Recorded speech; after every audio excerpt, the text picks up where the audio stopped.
Attention les yeux, dans ce 11e Zapping Science, vous verrez d'étranges bulles venues des profondeurs, des lieux très pink, rose si vous préférez, un dragon tout bleu et tout petit, un record du monde de panier de basket et pour finir, zoom sur le bric-à-brac vidéo de Viviane Lalande.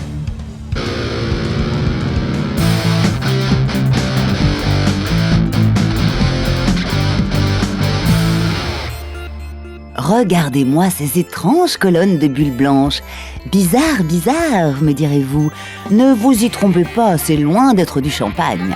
Ce phénomène se produit en hiver sous la surface gelée du lac artificiel Abraham, à proximité d'Alberta au Canada.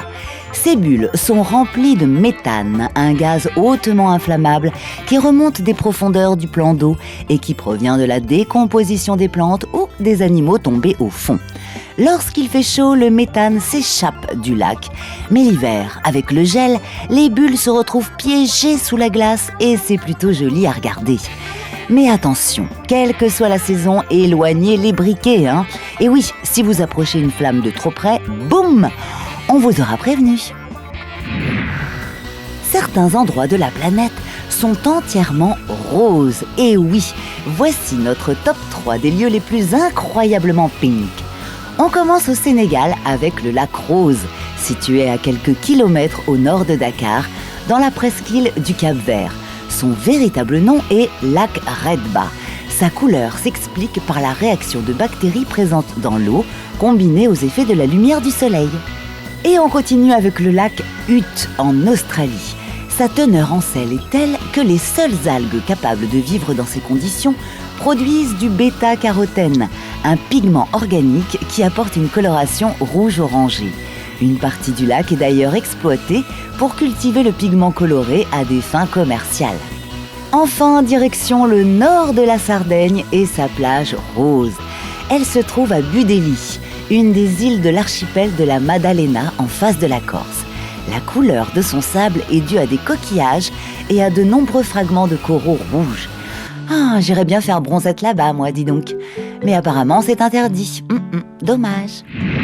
Ce mystérieux dragon bleu miniature a été découvert en 2015 sur les plages d'Australie. Il est beau, vous ne trouvez pas ? Le Glaucus atlanticus, ou dragon limace, ou encore dragon bleu des mers, est en fait un mollusque vivant dans les eaux tempérées et tropicales du globe, qui possède des caractéristiques plus qu'étonnantes. Son panel de couleurs varie du blanc ivoire au bleu métallique, en passant par le gris argenté et le noir. Et il est hermaphrodite, c'est-à-dire qu'il possède à la fois le sexe mâle et femelle.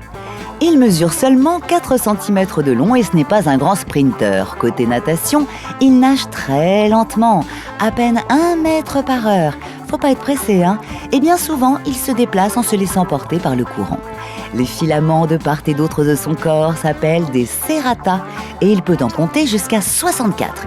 Mais attention, ce n'est pas seulement mignon, c'est aussi dangereux. Cette créature peut stocker les toxines urticantes de ses proies dans le bout de ses nageoires pour les réutiliser ensuite contre ses prédateurs.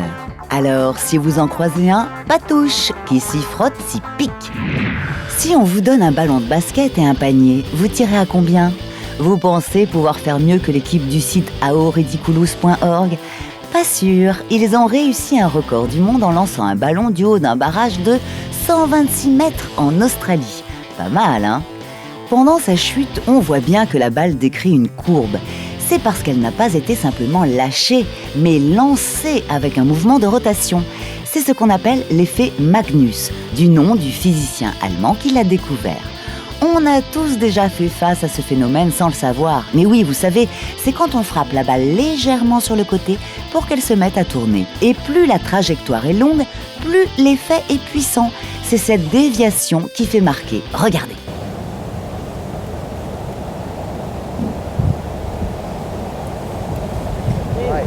Light.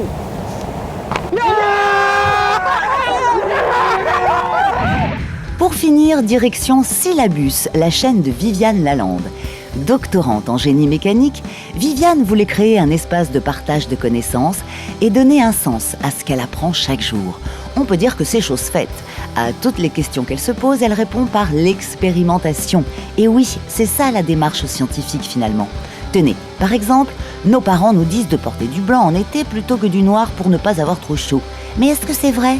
Si je n'ai que du bleu et du rouge, il vaut mieux mettre quoi? Bah oui, moi je me demande. Ou encore, est-ce qu'on est vraiment plus grand le matin que le soir? Bref, Viviane va à la pêche aux infos et ensuite partage le tout sous forme de vidéo. J'ai jamais réussi à faire ronronner le chat devant la caméra, mais j'ai réussi sans la caméra, la preuve.